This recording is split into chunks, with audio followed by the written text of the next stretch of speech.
Assalamualaikum warahmatullahi wabarakatuh. Sampurasun tepang deui di channel Berkah Segara. Mangga satos carios kamari pedang wasiat urang lajengkeun ku carios tangkorak hideung atanapi jawara ti kuburan. Wilujeng ngabandungan tug dugikeun karengsena.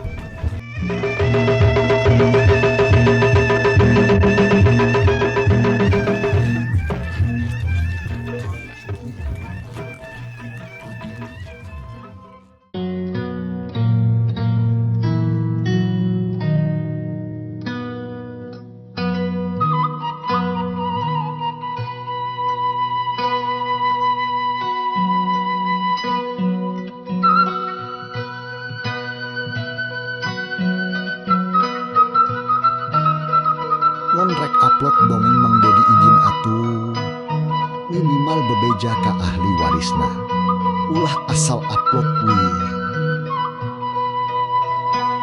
Ke sugri para wargi sumangga kiwai urang sami-sami Bandungan di lajengan carita jawara ti kuburan karangan Kileksa anu mana kiwari Mang Dedi barisna datas naskah carita bagian anu ka-13.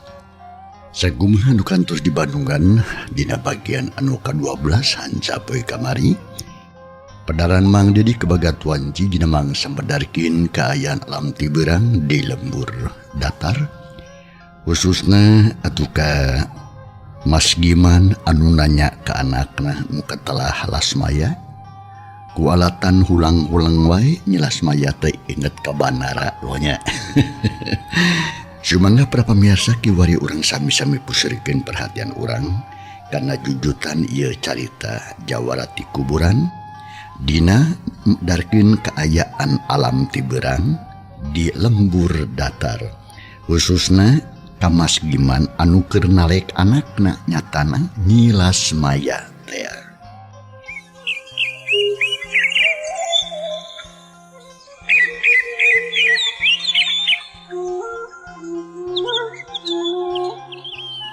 Mangsa alam harita teh beuti beurang bae.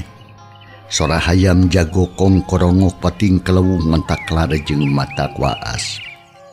Geus puguheun sora sasatoan anu cokor opat mah kayaning domba me muning jeung sapi. Anjing ngagogog ucing diudag-udag ku anjing. Mata kelar jeung mata kuaas memang kitu kaayaan di pelemburan mah. Bre aya hiji imah anu sederhana. Harita teh ditepas hareup aya nu keur ngobrol paduduaan. Horeng si mana horeng Mas Giman disanghareupan kudu jadi anakna anu keur ditalek peda eta Nyi Lasmaya gawena ulang-ulang bae. Lo ka arti yo diampura ku bapa oge Las. Saterusna kumaha atuh yo sok belakakeun yo ka bapa maneh kabeh. Ceuk Mas Diman harita tumanya itu ke anakna bari jeung neuteup bakatku geus teu sabar ngadengi pananya kitu atuh ti bapana pauk Nyi Lasmaya harita. Salajengna kieu Bapak Lo abdi teh emut bae ka isin Pak. Hapunten we abdi teh. Cek Nyi Lasmaya bari jengluk weh tungku teu puguh-puguh. Atuh puguh nu jadi bapana nyatana Mas Giman meni ngaranjung. Sabab asa gantung denge pok Mas Giman harita. walah monton dipotong-potong wadon bagus. Sok anggeuskeun elak damu adikku mah aku bapak ge ye. Si naon anu dipikai ngot ku mayat teh. Na aji dadap, na aji waro, na aji buah atau saha, ayo. Cek Mas Giman bari jeung nyarenge. Sabab kusakitu oge Mas Giman teh geus bisa neguh. Geus bisa maca hate nu jadi anak. Sedengkeun atuh Nyi Lasmaya rada ngarenjag. Sabab bapak nyebutkeun ngaran teh bet mangrupa tutuwuhan. Si dadap, si waru jeung si buah. Sedengkeun anu keur dipicangcam ku maneh mah ngaranna teh Banara. Ari Banara teh sarua jeung Malanding, rei atuh harita. Lasmaya ngerasa era pipina anu lemes teh katara beki euceuy bareubeu beureum malah sababaraha kadi Lasmaya nerian ciduh minangka ubar ka era. Lo kalaka ngaulang deui sok. Boro-boro bejakeun ke Bapak yo. Bapak jadi penasaran yo. Saha nu jadi penyakit kana ate ayo. Cek Mas Giman malikan dipananya tadi berjeng teu oleh imut. Malah indungna gue ayeuna mah geus ngartieun. Naon sebenarnya nu jadi buah pikiran anakna? Atuh teu sumpeng teuing pikiran teh. Sanggeus menang pananjay deui ti bapak kitu jung Lasmaya nyengkatkeun beungitna. Red ka bapana pok nyarita meh-mehan teu kadenge sabab laun pisan. Kang Banara. Cek Lasmaya tungkul pipi beuki beureum. Atuh cakakak Mas Giman harita. Waduh, entos sangka hari mana Maya. Babari atuh nu kitu waduh. Keun bengke. Yo. Padantong jadi buah pikiran. Orang gimana orang mikiran benaranya Maya. Mas Giman bari jeung neuteub ka anakna. Atuh beuki eraheun we Lasmaya teh. Maneh nangluk tunggul rilbuek menang ngababu. Kulantaran anakna teh ngajawab pok Mas Giman tumanya deui. Ngomongna ayeuna mah leuleuy. Da kasumpeng dina hatina geus leungit. Ya entok neon-neon ya kitu cerana mama ya. Dak memang geus kitu biasana ari budak ngorak mah. Balik-balik kanan lamun entuk kitu. Meureunnan moal akur jeung batur. Nah, ayeuna bapak teh ngerasa gulika. Sabab anu jadi sababna geus kapanggih. Tapi lamun ngen sakitu nu jadi sabab mikiran naon deui atuh make ngauleng deui. Atuh nuhun Bapak. Nang sok sanaos kitu abdi tetep we ngaraos bingung. Loh. Sabab Margi Kang Banara parantos lami teu kapendak. Malima parantos aya deui wartosna yen Kang Banara teh teu aya di lemburna. Anjeunna teh nuju ngalalana milarian nu mateni karamana Bapak. Kitu tanu janten emutan ka abdi teh. Lo. Tisaa nyai menang beca gitu. Yen jang Banara keur eueuh, keur ngelalana neangan nu mateni babane ayo. Tisaa. Abdi menak wartos ti Kang Waluya. Ayeuna sok sering angkat ka lembur Cilawar. Malima apalun pisan ka Kang Banara teh. Loh, jadi gitu manyayu. Ari ke ayang Maya kumato. Pami kawidian mah abdi bade nyusul. Abdi hoyong mantuan kana kasesah Kang Banara. Margi hawatos Pak. Dabongan ku bapak kantos disaurkeun yen Kang Banara mah sanes putra hiji jawara oge teu tiasa kana ilmu silat-silat acan. Malah mah teu tiasa jurus-jurus acan. Tah kumalagi kitu abdi teh hoyong mantuan ka Kang Banara Bapak. Jawabna Lasmaya beuki wani bae ngomongna teh. Lantaran manehna geus asa warahan ti Mas Giman alias menjadi bapana. Disuwuk ku jurus di lelemut, diwarah pencak ti bobodak, dididi kelid ti leuletik. Nu matak pagagedeanna teh geus moal melang ngalepaskeun. Ari Mas Giman bareng ngadenge omongan anakna kitu. Sakedapan mah rada oge narenjang. Lantaran teu sante teh ngaboga pikiran kalebah dina.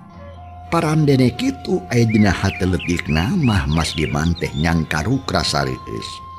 Lantaran tetela geuning anakna teh boga wawanen ngan disagigireun teh eta ngarasa malang lamun sekudu ngaleupaskeun anakna sosoranganan mah. Dumasar kana eta pok Mas Giman harita Eulah Maya. Bapak teh rada bingung ya. Kumaha lamun gitu cerana, Bu. Nah arek tega ngajurungkeun anak sosorangan-soranganan. Cek Mas Giman bari ngareret kanu jadi pamajikanana. Atuh gancang harita pamajikan Mas Giman ngajawab jika geus teu sabar. Dak ti tadi kana oge hayang ngomong. Terus terang bae apana ieu nya? Moal ngajurungan mama moal. Moal masih kumaha ge? Jawab pamajikan Mas Giman tegas pisan. Atuh teg kana hate nyelas maya asa aya nu ngaganjel. Malah mending ngarahuh jiga nu susah. Ari Mas Giman pok ngomong deui ka anakna. Tah kitu kuning. Hehe. Mak mane mantok ngedenan. Lamun mak las maya kudu indit sorangan-sorangan mah. Atuh bapak oke seru adi Jadi izin atuh. Ari sabab nyusul jeung bener teh wadulin pagawean wenteng gampang-gampang yo. Lantaran sajabati kudu nyang arepan rupa-rupaning bahaya jang bener oge can pugu kepanggih. Da pugu teu kanyaoan inditna. Jadi kieu lasmaya wayahna bae. Bapak teh lain tok percaya kana kemampuan maya. Tapi kudu sing lebar kana diri kan bae. Jang bener mah dalalaki. Wong lanang angguran mah doakeun bae sing slamet lan sing asil anu dimaksud. Nah, sakitu ti bapak. Cek Mas Giman mereka putusan kanu jadi anakna. Atuh lengwe nyelas maya ngauleng lantaran tetela harapanana peunggas di jalan. Disangka mah indung bapana arek ngijinan, ari kabuektianana bet ngahalang.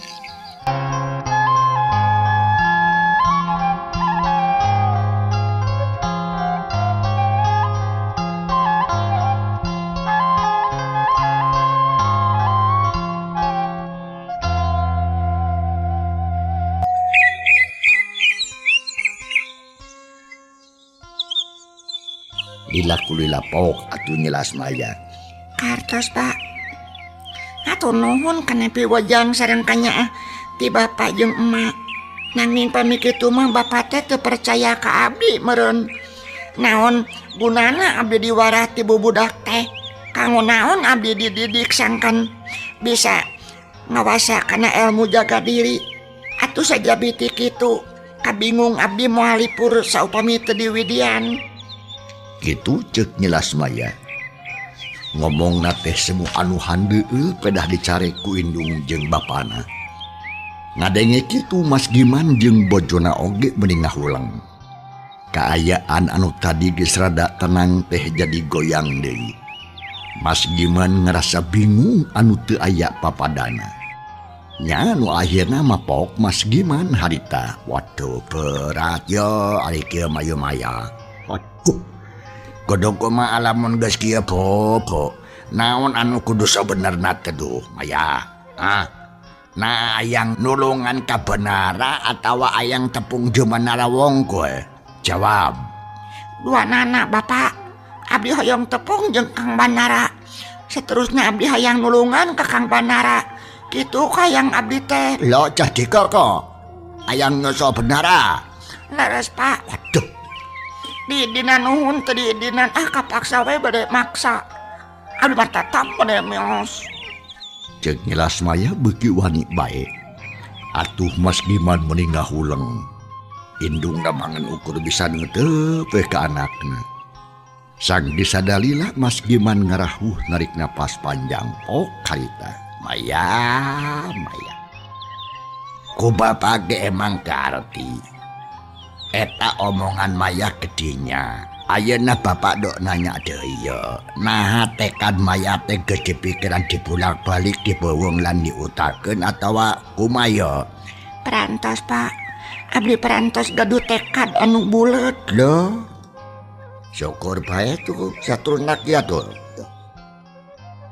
Lamun cek awal akhir aya kejadian anu tumibak kemaya nak rek diterima kelawan sabar apa kumaya? Kantenan Pak. Kantenan naon? abdi moal ngaraos kaduhung sagarupinut bakal tumiba bade ditampi kalayan kasabaran Bapak. Lah ya syukur be. Lamun kitu cerana ya tok neonean lah Bapak ngijinan yo asal. Sampeyan sing ngati-ngati dina sajenone lumampah sing bisa ngejaga diri lan kudu acak pamikiran lamun sing ayane neon. Sejabat iki pikeun ngejaga keselamatan diri. Maya ulama ke pakaian awewe atau wadon. Siapa biji awewe nu pantar maya bakal loba ngundang kesusah. Nulai lumayan yo. Nah, komo ari lumaku sorangan-sorangan mah. Nah, kulantaran gitu maya. Nurutkan segala pepatah di Bapak. Dek ira maya miang yo. Dek ira.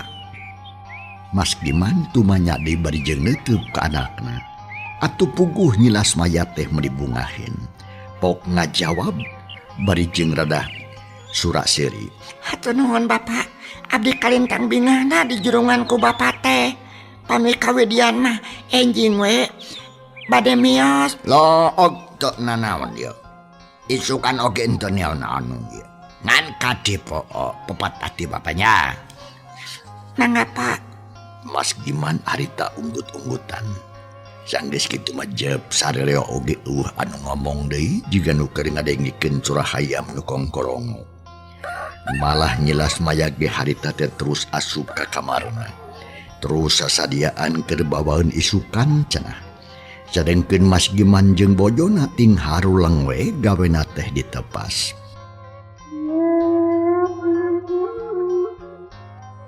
Kasugri para wargi. Panjangna alam berang sore jeung peuting ti kacatur ieu carita. Urang jojo ringkesna mangsa, ayeuna urang kocapkeun dina mangsa alam, isuk kena isuk-isuk.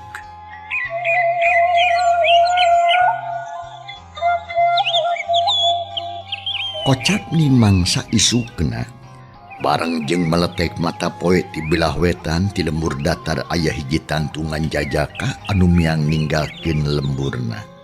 Dijajab ku recet sorak manuk dina dahan-dahan tangkal kai. Poe harita kacidak bengrasna, langit lenglang taya aling-aling, rupana bae. Bulau pikaresepeun, beuki beurang alam anu lumampah beuki anggang. Melah geus katara rempangna bangun lungsek. Tapi terus we ngeureueuh lumaku neruskeun lalampahanana. Hiji tangtungan jajaka make pakaian jawara. Lumampah di jalan satapak anu sapanjang jalan dihias ku tatangkalan anu rajeng. Hiji pamandangan anu mata kuaas, hiji adat kebiasaan urang Sunda zaman katukang-tukang. Horeng eta jajaka teh ngan wandana wungkul, dak sabenerna mah taya deui lian ti nyilas maya. Nu ngahaja nyumputkeun salirana nganggo kedok hiji jajaka, sangkan ngurangan pibahayaeun. Ari maksudna deuk neangan banara, nu sarua geus luntak ti lemurna. Kasugri para wargi urang jojo gancangna mangsa alam dina ieu carita. Beak poe datang minggu tutup minggu datang bulan. Lalampahan nyilas maya tekad catur. Lantaran teu aya kajadian-kajadian anu matak narik. Malahan mah menang disebutkeun biasa-biasa bae. Eueuh bancang pakebu, sedengkeun anu diteanganna tetep we can aya laratan. Teu aya kelemeng-kelemengna acan. Parandene kitu nyilas maya tetep we teu pondok pangharepan. Tisirikna unggal poe terus-terusan ngider neangan banara. Barang dahar masuk kapanggihna we.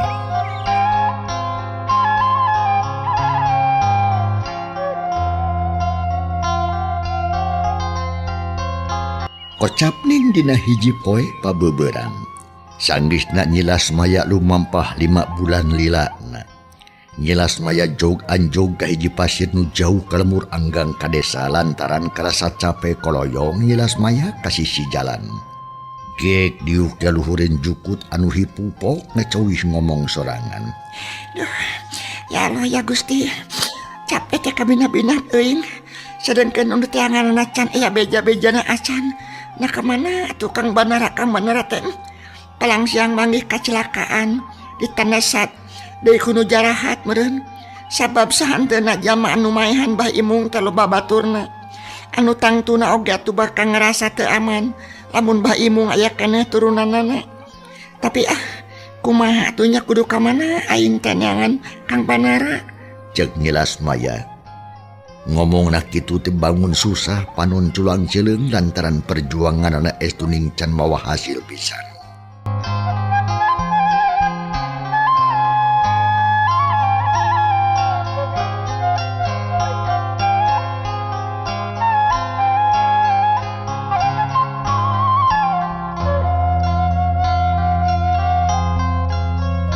Ngenang sawatara waktu mah Nyilas Maya harita ngagebera we di sisi jalan ngareureuhkeun kacape bari jeung ngarasakeun nikmatna angin pagunungan. Dina kayaan kitu tanagana nu tadi geus lungse teh pulih deui malah karasa seger jeung asa jagjag. Kasugli para wali cag urang tunda heula kayaan Nyilas Maya anu harita keureuh. Ayeuna urang puseurkeun perhatian urang dina mangsa tur waktu anu sarua ngan tempat anu beda. Dilandeuheun tempat Nyilas Maya eureun aya 3 jalma keur ting dari gleu nanjak bangun rungse. Jigana matas lumaku nu kacida jauhna saha eta jalma nu tiluan? Horeng si mana horeng si Bira jeung adina nu katelah si Buso katut baturna saurang nu katelah si Ejron anu geus mangbulan-bulan ngider neangan nyerat manah teh. Tapi kulantaran neangan teu puguh tujuan jadi teu kapanggih laratan-laratana acan. Ari deteang ka Kelapa Nunggal eueuh kawani. Sajabati kitu teh geus meunang katerangan ti sawatara jalma. Yen nyerat manah cenah geus kabejakeun leungit dibawa kabur ku Nini Kalingking. Lumatak si Bira jeung baturna teh teu daraekeun di ka Kelapa Nunggal da disangkana nyirat manah kabur ka tempat sejen. Lalampahan si Bira jeung baturna nu duah beuki deukeut ka Nyilas Maya anu keureuh teh. Malah tungtun obreh nu tiluan teh katinggalieun ku Nyilas Maya. Gebeg Nyilas Maya harita ngarenjang pok ngomong sorangan. Nasaha tatenya wah jika prajawara leuweung ya ngutang tuna oge kelakuan kasar jeung jahat. Sabab kitu cek bapa oge jawara leuweung ngagaralak tara wabuh jeung urang lembur cilaka lamun nyata kitu bisa ngarepan salah ari ayeuna lumpat leuwih salah sabab kali curiga. Tapi kumangkawe aing perlu neangan pangalaman jeung disah nu nyaho bakal aya pituduh ti eta jelema. Cek Nyilas Maya ngecebih ngomong sorangan. Ari panon mah neuteup seukeut kanu tiluan. Ari si Bira nu harita leumpang pangkeulana teh geus nempoeun ka Nyilas Maya. Terus leumpang ngaraneg. Ret ka baturna pok ngaharewos lalaunan. Zo, John. Tu deuleuy. Aya jajakang ora jika nama jawara nu kakara melentung. Namun cek suuk mah atawa kok toge. Urang herian lah. Sugan we mawa duit loba. Cek si Bira bari panon moloho ka Nyilas Maya. Disangkana mah jajaka atuh pok si Ejron harita. Ayolah. Da urang mah tukang ributan teh baheula ge. Jelema na kumaha bae ge heureyan we lah. Sugan aya guna jeung mangpaatna yuk. Gancangan atuh. Cek si Ejron bari jeung leumpangna digancangan. Terus dituturkeun ku si Bira jeung adina nyatana si Buso. Kalawan teu loba dicatur gedig 3 jalma teh laleumpang deui ngadeuketan ka Nyilas Maya anu disangka jajaka. Begelila beuki deukeut tungtuna serog ka pelebah Nyilas Maya.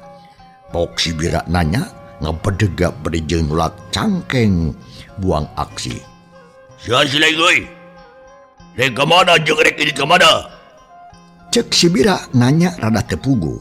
Jiga anu rusuh sieun kapiheulan ku batur. Atuh Nyilas Maya meuni kerung kalilanya seuri pok ngajawab niru-niru sora laki. Ngaran kula mah Kalasugi. Maksud derek ngalalana ngajajah jagat. Ngitung lemur ngajajah milangan gunung. Ari anjeun tiluan saha? Cek nyelas maya menit tata ngajawab brate. Jika geus sadia ti tadina. Ngakukeun boga ngaran Kalasugi. Kituna teh panon melong ka Sibira bangun taya kasieun. Ari Sibira barang ngadenge kacap kitu. Kalasugi ngaran teh. Nya, Dewek oge geus kungsi ngadenge ngaran Kalasugi mah euy. Malahan mah beja nasa guru jeung dewek. Nyeta pada muridnya di Kalingking. Tapi muridnya di Kalingking mah aya tandana. Naon tandana nu aya di maneh he? Sok tembongkeun ka dewek. Lamun bener aya tandana, si laing di aku balad ku kuring. Tapi lamun teu boga tandana tetela musuh. Anjeun bakal ditewak ku kula. Cek Sibira bari jeung melotot. Ari ngomong beuki pabaliut bae. Sakapeung kuring, sakapeung deui kula. Sedengkeun nyilas maya meningah ulang. Lantaran teu disangka Sibira bakal ngomong kitu. Tapi aya untungna. Sabab Sibira geus ngaku sorangan yen manehna teh muridna Nini Kalingking. Atuh pok harita nyilas maya alias Kalasugi ngagerentas jeroning hate. teteh itu muridna si Kalingking. Teu salah sangkaan aing. Ieu tilu mangkeluk teh jawara leuweung. Alhamdulillah Gusti. Geus ada caang ayeuna mah sugan we supageto aya katerangan ngeunaan Kang Banara. Cek nyilas maya beri ngusap beungeut. Ari Sibira rada heraneun lantaran nempo eta jajakan nu katelah Kalasugi kalah ngahuleng. Pok deui Sibira harita. Hei, Kalasugi, kunaon sia kalah ngahuleng euy? Mana sia tandana anu maneh? Ha? Cek Sibira bari jeung ngalengkah harita salengkah. Ari nu duaan gukgek Dariuk bari jeung ngilirkeun perah bedog. Dalila pok Kalasugi harita ngajawab. Teh heula baraya. Gampang ngaluarkeun tanda mah. Tapi anjeun anu ngajawab pananya ti kuring. Saha teh atuh anjeun anu tiluan teh? Izin atuh. Ini bebeja ka ahli warisna. Aduh, hayang nyaho kadengaran kuring. Tapi no, Kuring nu katelah bira. Eta anu diukna Nyang Hunjar si Ejron. Tukang ribut bae manehna mah euy. Anu matak dengaranan si Ejron. ari itu Tah nu saurang deui atas si Buso, dulur patuturunan hulu jeung kuring. Kuring tiluan teh murid hiji jawara sakti anu katelah Nini Kalingking. Sajabati kitu, kuring oge geus ngadenge. Yen di antara murid Nini Kalingking teh aya nu katelah Kalasugi. Nya anjeun teh meureunnan. Tapi kudu puguh heula ieu. Nu matak sok ayeuna tembongkeun tandana lamun bener anak buah Nini Kalingking. Cek Sibira manehna mah jongjon we nangtung. Panon neuteub seukeut ka Kalasugi. Atuh leng nyelas maya ngahulang deui. Sabab teu boga pikeun tandana. Parandene kitu teu lila kitu nagancang ngajawab lawan tatag. jadi anjeun teh Sibira si Buso jeung si Ejrot. Ya, Ya. Nuhun atuh kuring ditepungkeun. Malah mah bener pisan. Kuring muridna Nini Kalingking. Tapi samemeh kuring nembongkeun eta tanda, kuring teh hayang nyaho heula tanda nu araya di anjeun. Sabab anjeun ngomimitian ngaku murid Nini Kalingking teh geuningan. Sok atuh tembongkeun. cek nyelas maya alias Kalasugi bangun tenang bae. Hatena geus buleud arek sakalian we cenah ngabohong. Ari Sibira ditanya kitu jeung kudu ngabuktikeun tanda radang bingungeun. Lantaran pan anu manehna mah geus lila leungit. Sarta tepi ka harita can aya gantina. Sibira melikeun ka ngahuleng. Ana dipikir-pikir mah betambah meulit kana bit, tamiang meulit kana bitis. Tapi kulantaran Sibira teh jelema baragajul. Pok harita. Kalasugi, Kuling. Ulah pinter kodek ya. Sakuduna mah maneh heula anu nemongkeun tanda. Sabab katempona maneh leuwih ngora tibatan dewe. Jadi maneh nu kudu pangheulana nemongkeun tanda sok buru-buru. Heula. Ulah licik atuh. Lamun kitu carana mah anjeun teh lain muridna Nini Kalingking meureun. Sabab teu bisa nembongkeun tandana. Kula oge meunyi moal bisa nembongkeun. Wayahna. Cek Kalasugih alias Lasmaya bari jeung Seringoa atuh pudik-dik sibira nafsu. Tapi barang dipikir-pikir salah lamun ujug-ujug gapruk ngambek mah. Bisi jama anu aya hareupeun teh bener-bener Kalasugih saguru jeung Nini Kalingking. Akhirna pok sibira harita. Wah, pinter maneh mah Sugih. Nya kajun lah. Teu kudu sele tembongkeun tanda tuh nya. Ayeuna pada ngobrol ye, nu bener ye. Ari maneh teh ka mana tuh nu sabenerna. Tapi raku daek luntas sasoranganan lamun teu aya nu dituju. Atawa eueuh nu teangan. Kieu teh. Beh ditu atuh diukna, dawek arek diuk. Aneh anu nyingkir atuh diukna. Pan maneh mah sana pendewek. Cek sibira dek mung eleh. Gek diuk gigireun si Buso. Telila tuh nyelas maya Arias Kalasugih ngomong. Hate ngerasa bungah lantaran teu kudu bapaseaan. Sedangkeun ayeuna aya kasempetan pikeun tatanya.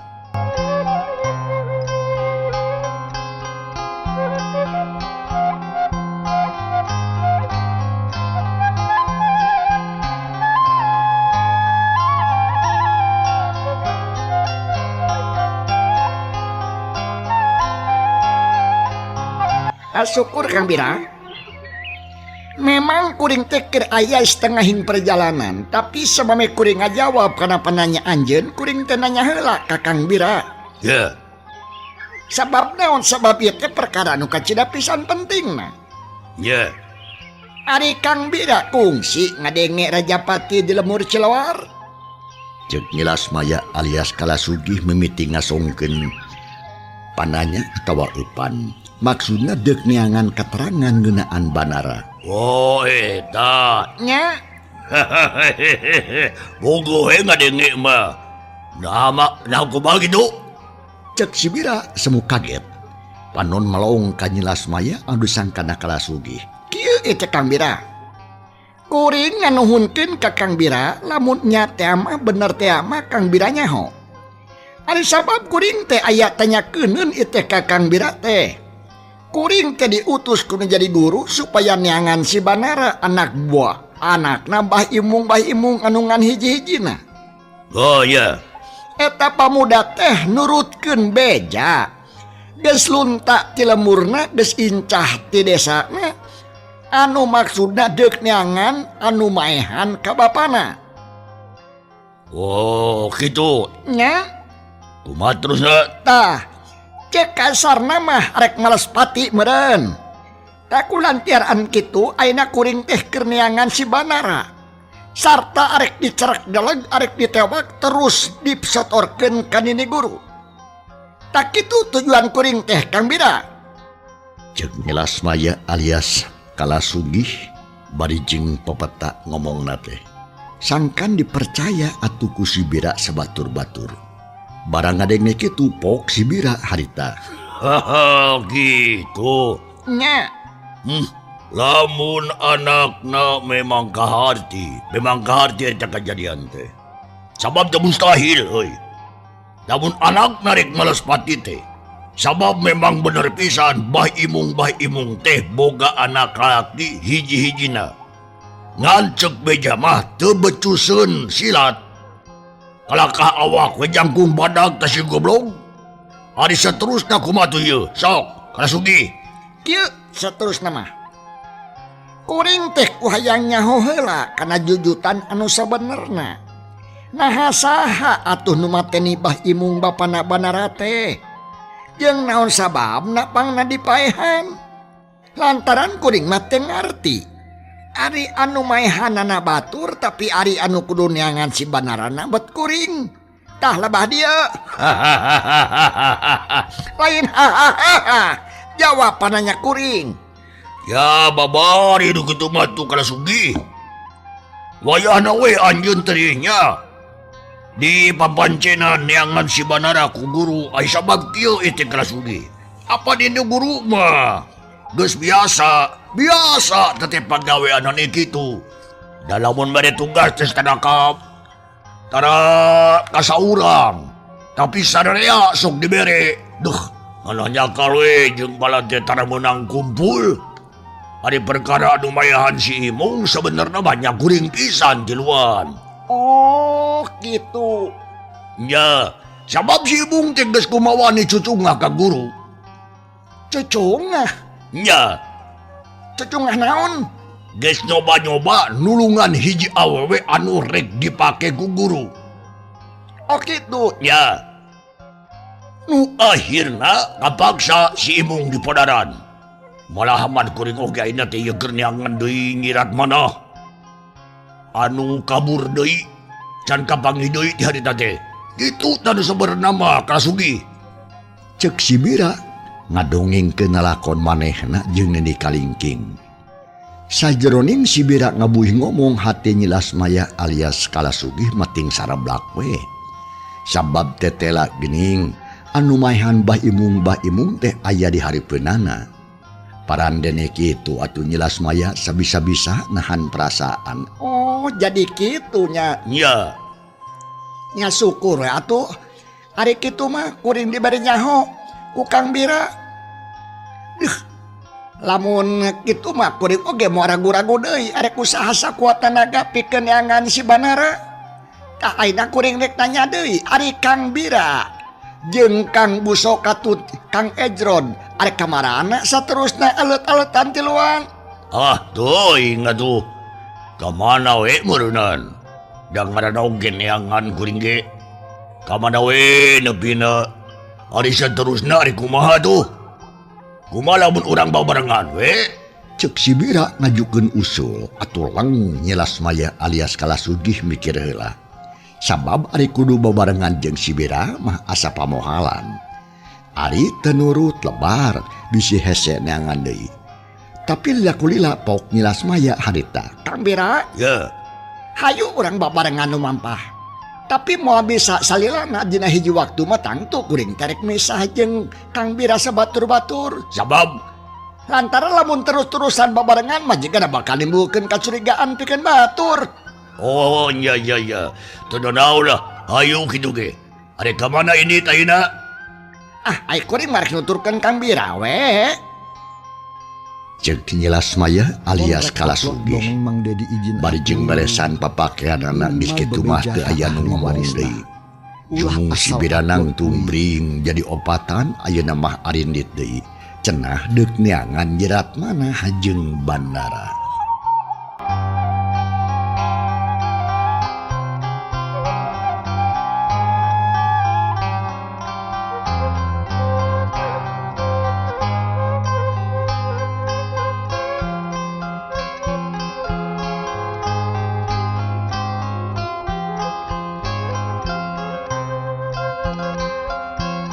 Kasubri para wargi banglu salampahanana atuh harita Nyi Lasmaya anu ganti ngaran jadi Kalasugih ngagabung jeung si Bira sabatur-batur.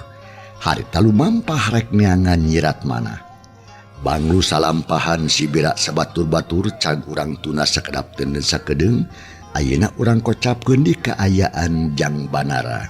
Cag ieu carita urang tuna atur nuhun para pamirsa ku mangrupi perhatosanana. Ujing kantun kasadayana. Assalamualaikum warahmatullahi wabarakatuh.